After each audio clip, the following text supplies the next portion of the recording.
Hello everyone, welcome and welcome back to the channel again. So welcome to the part 1 of the cell cycle and cell division. आज हम लोग जानेंगे about the introduction of the cell cycle, cell division, why and how a cell divides, and then we are going to discuss different type of cells, उनका life span क्या होता है, how a cell will able to control कि वो किस time पे divide करेगी, किस टाइम पे नहीं, कैसे वो डिवाइड करेगी, कैसे नहीं, and about the starting of the interphase, that is the gap phase. Okay, so let's get started with the chapter.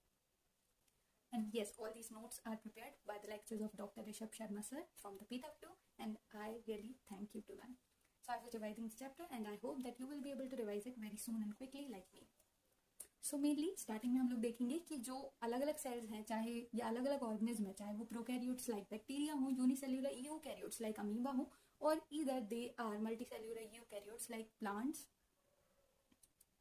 and animals. They all will be having the cell division in the life cycle ताकि वो grow कर पाए. अब यहाँ पे जब हम लोग देखेंगे कि प्रोकैरियोट्स और जो यूनिसेल्युलर यूकैरियोट्स हैं, यहाँ पे जो है चाहे ये लोग डिवाइड करें या फिर ये लोग रिप्रोड्यूस करें, इनका मतलब एक ही होता है, क्योंकि यहाँ पे यूनिसेल्युलर ऑर्गेनिज्म में एक सेल ही सारे फंक्शंस को परफॉर्म करने की केपेबल होती है, बिकॉज ऑफ विच अगर एक सेल डिवाइड कर रही है तो वो एक ही जगह पे, जैसे हमारे ऑर्गन के अंदर अगर सेल डिवाइड कर रही है तो वो उसी ऑर्गन के अंदर होगी, लेकिन यहाँ पे अगर एक सेल डिवाइड कर रही है तो वो एक नया ऑर्गेनिज्म बन रहा है, क्योंकि एक ही सेल सफिशिएंट है सारे फंक्शंस के लिए. That's why we will call that the formation, the growth and the reproduction are mutually inclusive in the unicellular eukaryotes and prokaryotes organism. उसके बाद हम लोग देखेंगे कि multicellular eukaryotes like plants and animals भी हैं, वो भी ऐसे ही कंटिन्यू डिवाइड करते हैं. हमने देखा कि कैसे मेल एंड फीमेल गैमेट्स के फ्यूजन के बाद जो एक जाइगोट बना वो एक पूरे ऑर्गेनिज्म को बनाने की कैपेबिलिटी रखता है. अब हम ये देखेंगे कि कैसे कोई सेल जो है जो कंटिन्यू डिवाइड करती है, कोई कुछ टाइम डिवाइड करती है या कोई डिवाइड ही नहीं करती. तो इसका आंसर हम लोगों को मिलेगा about by knowing that cells जो होती हैं वो जेनेटिक कंट्रोल के अंदर होती हैं, विच मीन कि फॉर एग्जाम्पल हमारे पास डीएनए है, वो डीएनए में अलग अलग पोर्शंस, वो डीएनए का अलग अलग पोर्शन अलग अलग जीन्स को कैरी करता है. तो यहाँ पे हम लोग देखेंगे फॉर एग्जांपल अगर कोई सेल है जिसका G1 वाला जो पोर्शन है वो एक्टिव है इस टाइम पे, तो जिस सेल में अगर जीन 1 जो है वो एक्टिव है, विच मीन्स वो सेल जो है कंटिन्यूसली डिवाइड करेगी. फॉर एग्जाम्पल जैसे हमारी स्किन सेल है, और अगर हम माने कि इसका एक पर्टिकुलर कोई जीन है जो एक्टिव है, जिसकी वजह से ये कंटिन्यूसली डिवाइडिंग सेल बन गई है. आफ्टर दैट अगर हम देखें कि ये कोई सेल है जिसमें शायद जीन 2 एक्टिव है, और इस जीन 2 एक्टिव होने की वजह से इसको एक अलग कैरेक्टरिस्टिक फीचर मिलता है कि ये सिर्फ तब डिवाइड करती है जब ये स्टिम्युलेटेड होती है. तो फॉर एग्जांपल न्यूरोनल सेल्स, हमें पता है कि न्यूरॉन्स जो है सिर्फ एक ही बार बनते हैं, और उसके बाद अगर ये खत्म हो जाए तो ये वापस से रीजनरेट नहीं हो सकते, क्योंकि इनमें डिवाइडिंग कैपेबिलिटी नहीं होती. तो अगर हम देखें कि जब न्यूरोनल सेल्स बन रही होंगी या प्री न्यूरोनल सेल्स होंगी, तो फॉर एग्जाम्पल अगर इनमें जीन 3 एक्टिव है, और वो जीन 3 एक्टिविटी या जीन 3 के एक्टिव होने के बाद वजह से इनके पास ये कैपेबिलिटी है कि ये सिर्फ और सिर्फ उनकी पूरी लाइफ साइकिल में सिर्फ एक बार डिवाइड करेंगे. तो अलग अलग सेल्स की पास अलग अलग जेनेटिक कंट्रोल होने की वजह से अलग अलग वेरिएशंस या कैरेक्टरिस्टिक्स हमें सेल साइकिल में देखने को मिलते हैं. For example let's have assertion and reason on the basis of this statement. जैसा कि हमने देखा कि यहाँ पे जो सेल साइकिल है this is under genetic control. So यहाँ पे हम लोग एक असर्शन रीजन क्वेश्चन फॉर्म कर सकते हैं that different cells will have different dividing capacities because in different cells different genes are active. जैसा कि हमने देखा कि सेल डिवीजन जो है एक जेनेटिक कंट्रोल के अंदर है, और हर सेल में कुछ अलग टाइप ऑफ जीन एक्टिव हो सकते हैं, जिसकी वजह से उन्हें एक अलग कैरेक्टरिस्टिक कैपेसिटी मिलती है कि वो डिवाइड करेंगी, स्टिमुलेट होंगी तब डिवाइड करेंगी, या फिर डिवाइड ही नहीं करेंगी. लेकिन अब इसके लिए इंपॉर्टेंट है कि किसी एक चीज से अगर मुझे कोई दो चीज बनानी है, तो उसके लिए रिक्वायरमेंट तो होगी कि मैं ये जो ऑर्गेनल है, ये जो ऑर्गेनल है, इनको डुप्लीकेट करें, तभी जाके तो ये कोई एक न्यू चीज फॉर्म कर पाएगा. सो इस प्रेपरेटरी फेज को जिसमें एक सेल प्रिपेयर करेगी for the division purpose is known as interphase. Interphase जो है एक प्रेपरेटरी फेज है, इसको अलग अलग फेजेस के नाम से, रेस्टिंग फेज नाम से भी जानते हैं, क्योंकि पहले लोग सोचते थे कि पहले के साइंटिस्ट ये सोचते थे कि इस टाइम पे सेल रेस्ट करती है और फिर जाके वो डिवाइड करती है, लेकिन after that they will be able to know. जब और ज्यादा डिस्कवरीज हुई तो उन्हें पता चला कि यहाँ पे सेल सिर्फ रेस्ट नहीं करती है, यहाँ पे सेल्स उन सारी चीजों के लिए प्रिपेयर करती है जो उसे डिवीजन के लिए रिक्वायर्ड है. तो यहाँ पे सेल ने हमारा प्रेपरेशन की, और एम फेज में इसका हो गया सेल डिवीजन. एम फेज या माइटोटिक फेज. माइटोटिक फेज जो होता है इक्वेशनल फेज होता है, जिसमें एक सेल अपने जैसा कॉपी सेल फॉर्म करेगी, और इसके अंदर भी इक्वल नंबर ऑफ क्रोमोसोम्स होंगे जितने पर्टिकुलर सेल में है, जिससे वो डिवाइड हो. वेयर एज जब मियोटिक डिवीजन होगा तो वहां पे रिडक्शनल डिवीजन होगा, as you must have no.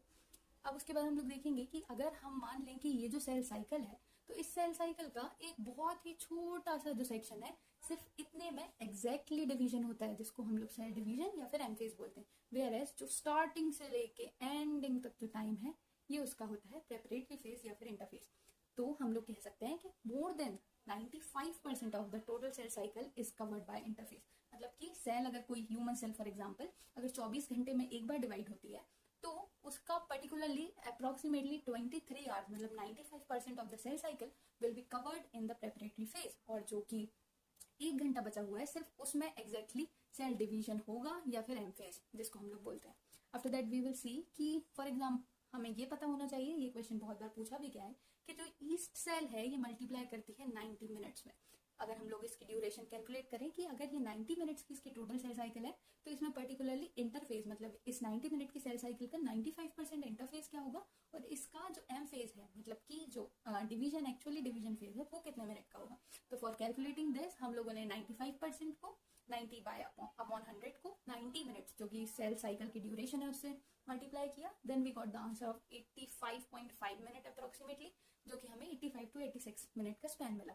Which means कि जो सेल है अगर वो ईस्ट की है जिसका सेल साइकिल का टाइम 90 मिनट्स होता है, तो जिसमें 85 टू 86 मिनट्स जो है वो सेल प्रिपेयर करती है, वेयर एज जो 4 से 5 मिनट जो है वो सेल रियली में डिवाइड करती है, या एम फेज उसका 4 से 5 मिनट का होता है।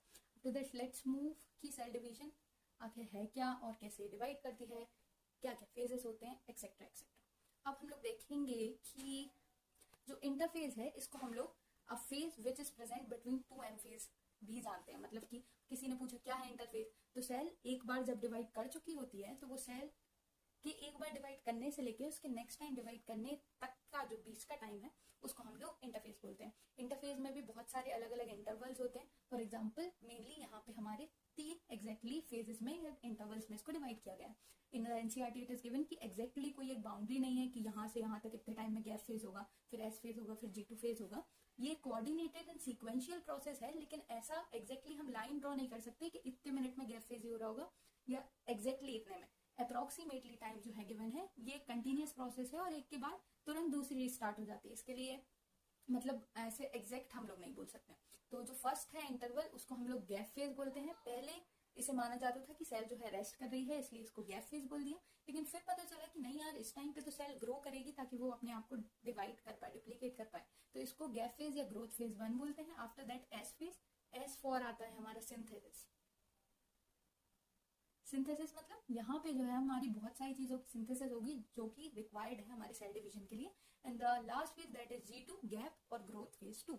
आफ्टर दैट हम लोग देखेंगे कि जैसे G1 फेज को, ग्रोथ फेज को या फिर गैप फेज को और एक और नाम से जाना जाता है that is post mitotic phase. अब एम फेज कंप्लीट हो गया, दैट्स व्हाई इसके बाद जो आएगा वो कहलाएगा पोस्ट माइटोटिक फेज। तो इसको या तो हम लोग गैप फेज बोल सकते हैं, ग्रोथ फेज 1 बोल सकते हैं, पोस्ट माइटोटिक क्योंकि माइटोसिस के बाद है, या फिर फेज बिटवीन एम फेज और एस फेज बोल सकते हैं, या प्री सिंथेसिस फेज बोल सकते हैं क्योंकि ये सिंथेसिस से पहले है। I hope this is clear. अब उसके बाद सेम एज G2 हम G2 को गैप फेज 2, ग्रोथ फेज 2, या फिर आफ्टर ये एस फेज हो रहा है तो हम इसको क्या बोल सकते हैं, पोस्ट सिंथेटिक फेज, या फिर इसके जस्ट बाद माइटोटिक फेज स्टार्ट है, that's why we can call it pre mitotic phase.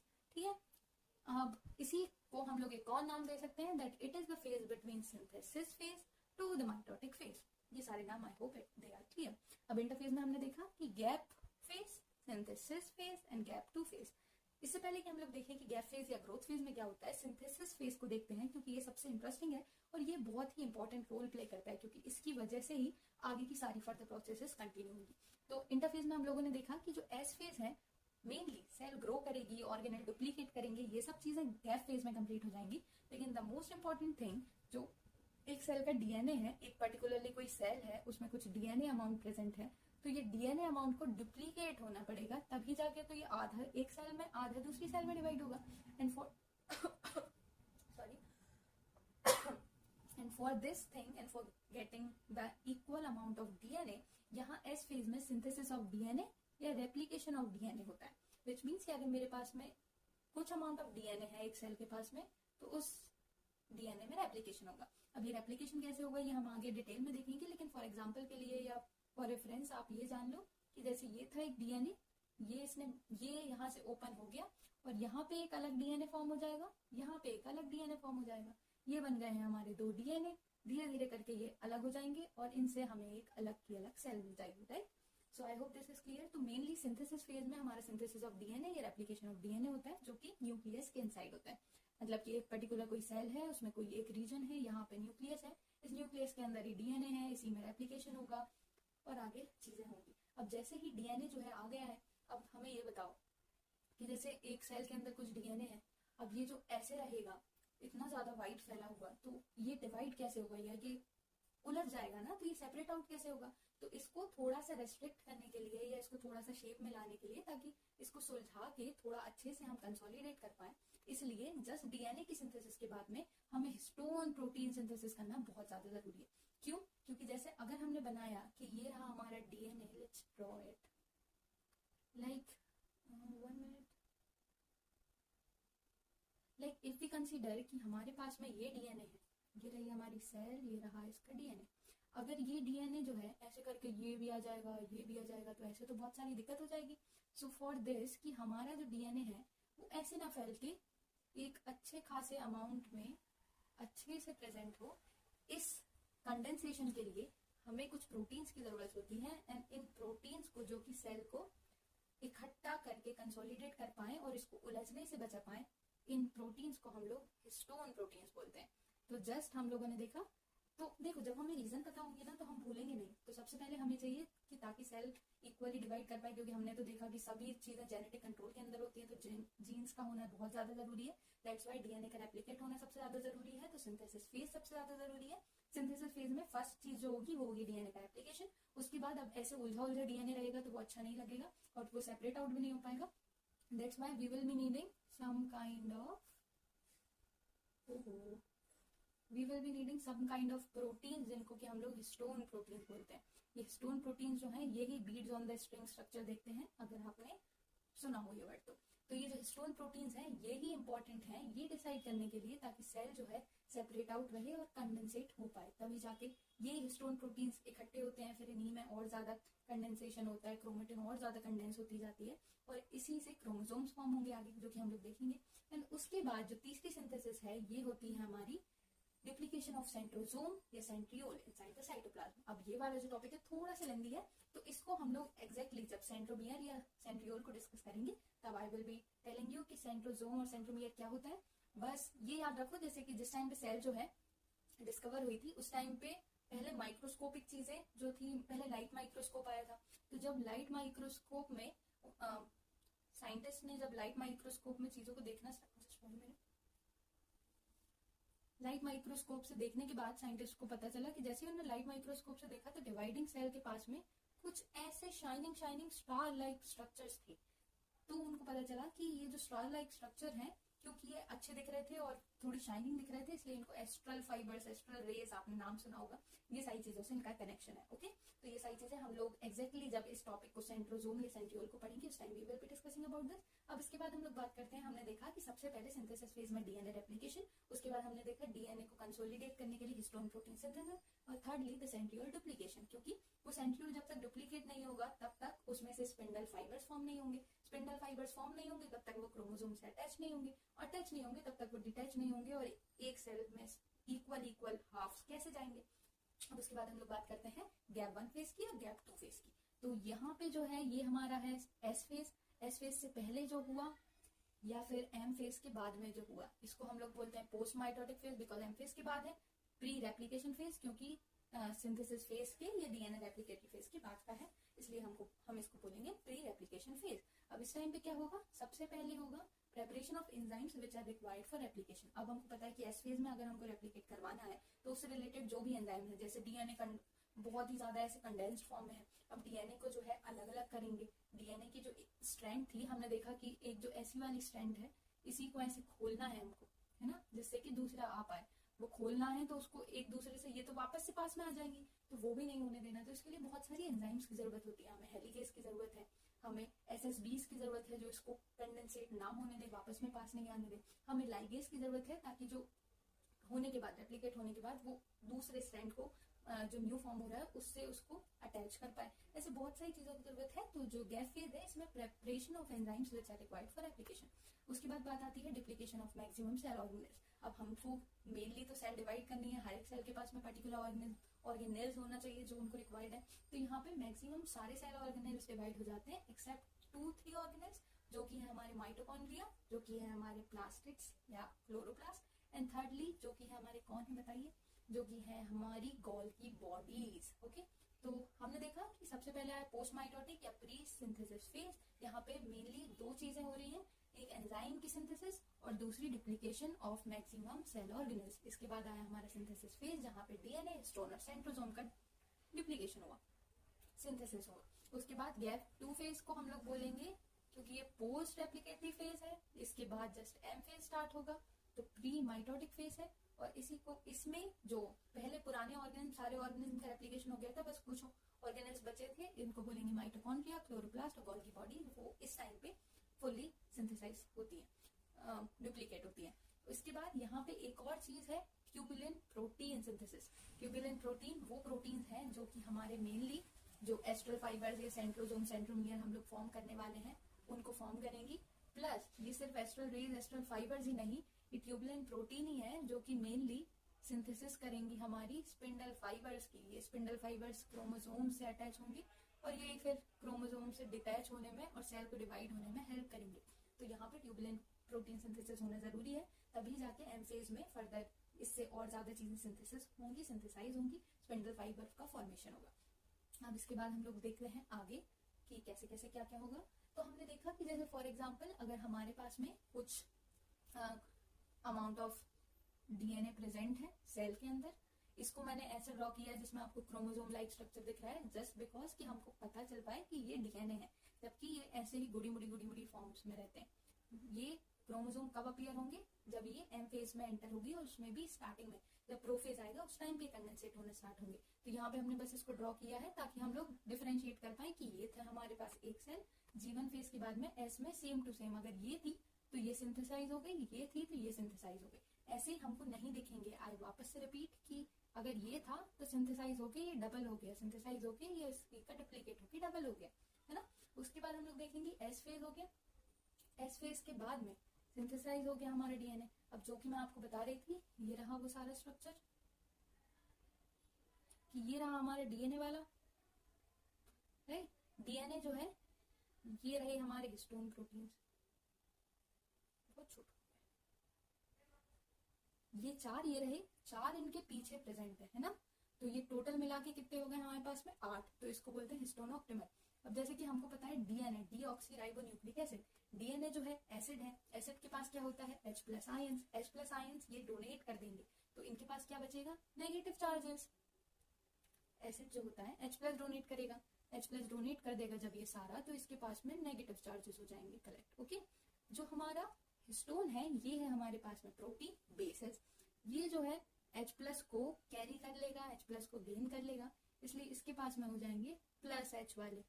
Okay, तो अब क्योंकि हमें पता है प्लस और पॉजिटिव नेगेटिव अट्रैक्ट करते हैं, तो ये जो सारा डीएनए है ये इसमें जाके, जैसे ये जो जस्ट 1 मिनट, सारा डीएनए जो है मेनली इससे जाके ये जो हमारे हिस्टोन प्रोटीन्स हैं इसमें जाके इस पे रैप हो जाएगा और कंसोलिडेट होना स्टार्ट हो जाएगा। तो ये रहा हमारा जैसे हिस्टोन प्रोटीन्स, तो सारा का सारा डीएनए 1.5 राउंड है ना, 2/3 राउंड लगाता है। जैसे कि ये एक स्टार्ट किया, ये दूसरा कंप्लीट यहाँ होगा, है ना, दूसरा कंप्लीट यहाँ होगा, लेकिन वो दूसरे को कंप्लीट करने से पहले व्हाट हैपेंस, ये 1.5 ऐसे करके ये 2/3 राउंड लगाता है। ओके, ऐसे करके ये रेप्लिकेट होते जाएगा, कंसोलिडेट होते जाएगा। और ये जो आप देख रहे हैं ये स्ट्रक्चर जो कि डीएनए और हिस्टोन से मिलके बन रहा है, ये वाला स्ट्रक्चर है ना, ये वाला स्ट्रक्चर, इसको हम लोग न्यूक्लियोसोम के नाम से जानेंगे। अब न्यूक्लियस के अंदर बन रहा है और सोम मीन्स बॉडी होता है, ठीक है। इससे पहले मुझे भी नहीं पता था, थैंक्स टू ऋषभ सर कि उन्होंने इतने एग्जैक्टली चीजें समझाई कि कंफ्यूजन नहीं होती है। सोम मीन्स जो होता है एक बॉडी होता है। ओके, अब उसके बाद हम लोग देखेंगे कि जिन स्ट्रक्चर्स में आगे हम लोग पढ़ेंगे कि जितने सेक्शन ऑफ डीएनए में जहाँ पे कोई भी चीज जहाँ पे ये यूक्रोमेटिन नहीं बन रहा है, मतलब कंसोलिडेट या कंडेंस नहीं हो रहा है, उतने उतने पर्टिकुलर सेक्शन में, for example this, for example this, for example this, उतने सेक्शन में ही सिर्फ आरएनए का फॉर्मेशन होता है। तो यहाँ पे हमने देखा कि क्या क्या प्रेजेंट है, डीएनए प्रेजेंट है, आरएनए प्रेजेंट है, हिस्टोन प्रेजेंट है, प्लस इतनी जगह में जहाँ पे हिस्टोन्स प्रेजेंट नहीं है, यहाँ पे नॉन हिस्टोनिक प्रोटीन्स भी प्रेजेंट है। ओके, नाउ मूविंग कि अब ये जो न्यूक्लियोसोम बन गए, ये और ज्यादा कंडेंसेट होते हैं, ये हमने देखा और ज्यादा कॉन्स्ट्रिक्ट हो गए। इसके बाद ये इतने ज्यादा कॉन्स्ट्रिक्ट हो जाते हैं कि ये कुछ शेप लेने लगते हैं। And I know and I hope कि आपको समझ में आ गया ये जो कुछ शेप है ये कहीं हमारा क्रोमोसोम तो नहीं। यस यू आर राइट, यहाँ पे क्रोमोसोम्स बनना स्टार्ट हो जाएंगे। ओके, सो ये थी हमारी सेल का introduction. I hope you would have like the session. तो प्लीज अगर ऐसा है तो जल्दी से इसी प्लेलिस्ट के नीचे, इस वीडियो के नीचे आपको आगे के सेक्शंस में मिल जाएंगे। आई होप सारी चीजें क्लियर है। This is Sakshi, thank you so much to like this video, to subscribe to the channel. I will be catching you in my next video. Thank you.